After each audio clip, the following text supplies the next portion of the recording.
बाबा जी, सुना है जिस औरत से आपकी शादी हुई थी वो बड़ी खतरनाक औरत थी और आपने डर के मारे इसे तलाक दे दी थी। बरगद के दरख्त के नीचे कुर्सी पर बैठे एक खामोश बूढ़े से एक मंचले ने कहा। साथ ही करीब बैठे नौजवानों की टोली ने आंखों ही आंखों में एक दूसरे को हंस कर देखा। अल्लाह बख्शे, इसे बहुत अच्छी औरत थी। बिना नाराज हुए, बगैर गुस्सा किए बाबा जी की तरफ से एक मुतमईन जवाब आया। मुस्कुराहटें सिमटी एक नौजवान ने जरा ऊंची आवाज में कहा, लेकिन बाबा जी, लोग कहते हैं वो बड़ी खतरनाक औरत थी, क्या नहीं? बाबा जी कुछ देर खामोश रहे, फिर कहने लगे, कहते तो ठीक ही हैं, वो औरत वाकई बहुत खतरनाक थी और हकीकतन मैंने डर के मारे इसे तलाक दी थी। ये बात तो मर्दानगी के खिलाफ है, औरत से डरना कहाँ की बहादुरी है। नौजवान जोशीले अंदाज में बोला, मैं औरत से नहीं डरता था, मैं तो इससे डरता था जिस तक इसकी रसाई थी। पुरस्कून जवाब। नौजवान ने हैरत से एक दूसरे को देखा। ऐसी औरतों को तो जहन्नम में होना चाहिए, ला हौला वला कुव्वता। कहाँ आप जैसा शरीफुन नफ्स आदमी, कहाँ वो औरत। अच्छा, क्या छोड़ दिया? नौजवान के लहजे में गुस्सा था। बूढ़े की मुतजस्सस जिंदगी का पडारा खोलकर सामने आ गया था। तजस्सस खत्म हुआ, अब सब बारी बारी मुंतशिर होने लगे। जाने वालों ने अनवान पढ़ लिया था, कहानी खुद बनानी थी। जो रह गए थे वो वही थे जो असल कहानी जानना चाहते थे। मैं भी ऐसा ही सोचता था कि इसे जहन्नम में होना चाहिए था, तब ही मैंने इसे जहन्नम जैसी जिंदगी दी थी। बूढ़ी आंखों में इज़्तिराब उतरा।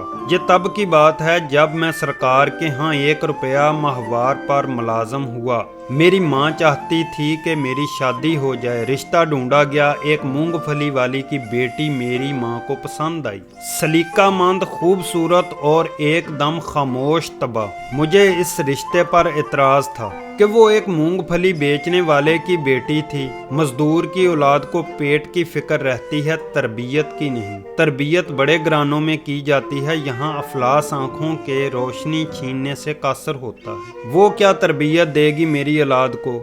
लेकिन वो लड़की मेरी माँ को ऐसी पसंद थी कि अम्मा इसके अलावा किसी का नाम नहीं सुनना चाहती थी। फिर वो ब्याह कर मेरे घर आ गई। रुखसती के वक्त इसके बाप ने मुझसे कहा, मेरी बेटी सीधी सादी है, इसे दुनियादारी का कोई खास पता नहीं, अगर कहीं कोई चूक हो जाए तो माफ कर देना। यूं है बड़े दिल वाली, अपने साईं को खुश रखेगी।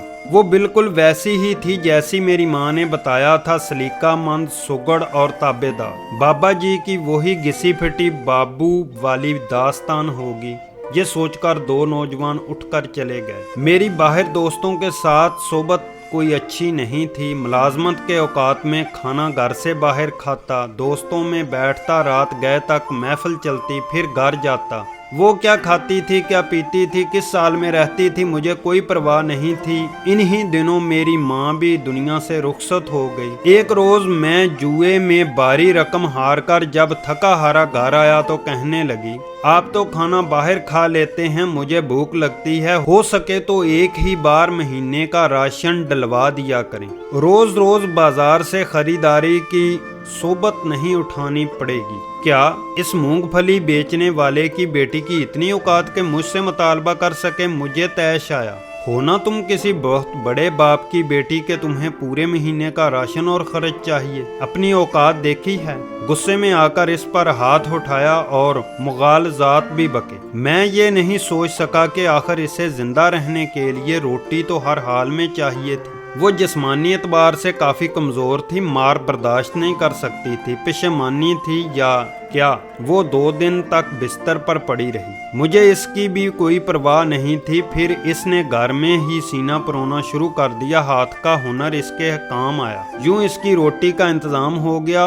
और मैं ये सोचकर पहले से भी बेपरवाह हो गया। एक रोज़ एक हमसाये ने मुझे रोक कर कहा, दिन में जब आप घर नहीं होते तो आपके घर से बातों की आवाज़ें आती हैं। मेरे सिवा मेरी गैर मौजूदगी में कौन आता था जिससे वो इतनी आवाज में बातें करती थी। गुस्सा हद से ज्यादा था, बस ना चलता था कि इसे जान से मार दूं। लेकिन मैं बस एक मौके की ताक में था। एक रात पिछले पहर किसी के बोलने की आवाज पर मेरी आंख खुली। चांदनी रात में सहन में पड़ी हर शय बिल्कुल वाज़े तौर पर दिखाई देती थी। मैं उठकर दरवाजे तक आया। अब आवाज ज्यादा वाज़े थी। वो कह रही थी, साईं सुबह एक रोटी के लिए आटा घर में मौजूद है, वो एक रोटी खाकर चला जाएगा। ये सोचे बिना कि मैं सारा दिन भूखी रहूंगी। मेरी रोटी जब तक तेरे जिम्मे थी तो इज्जत से मिलती थी। जब तूने अपने नायब के हाथ दी तो रोटी के साथ बेइज्जती और अजियत भी मिलने लगी। मुझे अब रोटी तू ही दे,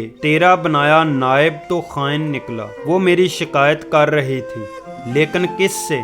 कौन था जो इसे रोटी देता था? मुझसे भी पहले।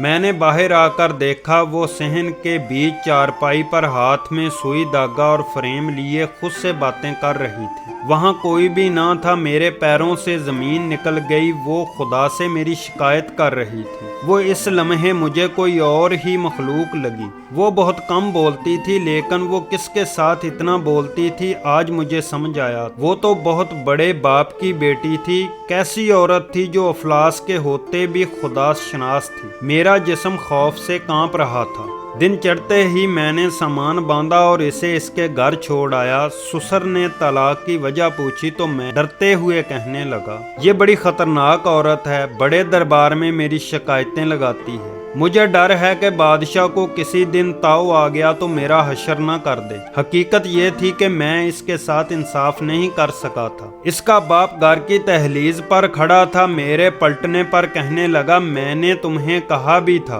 कि इसे दुनियादारी नहीं आती। वो तो बस साईं को खुश रखना जानती है। इसकी मुराद खुदा से थी और मैं खुद को समझा था। जब मैं वापस घर आया तो मुझसे इंकशाफ हुआ कि रात इसने यही तो मांगा था, तू खुद मुझे रोटी दे, तेरा नायब तो खाइन निकला। और आज नान नफके का इख्तियार मुझसे छीन लिया गया है। मैं बेतहाशा रोया। इसका साईं बहुत बड़ा था। इसकी रसाई जिस तक थी वो तो दो जहां का रब था। वो जिसकी एक रोटी मुझ पर बारी थी, वो इसके लिए क्या नहीं कर सकता था। मैं वाकई डर गया था। मैं आज भी डरता हूँ कहीं मेरे हक में इसने कोई बददुआ न कर दी हो। ठीक कहते हैं लोग, कहाँ मैं कहाँ वो। बूढ़ी आंखों में नमी उतरी थी। मैं कोर चश्म इसे पहचान नहीं सका। मैं नहीं डरता था, हालांकि डरना चाहिए था। इसके साईं ने तो पहले ही कह दिया था, औरतों के मामले में खुदा से डरो। कहानी के इख्तिताम तक एक जवान बाबा जी के पास बैठा था। कहानियाँ बहुत से लोग जानते हैं, लेकिन हकीकत तक पहुँचने वाला कोई एक ही होता है, जैसे आप हो।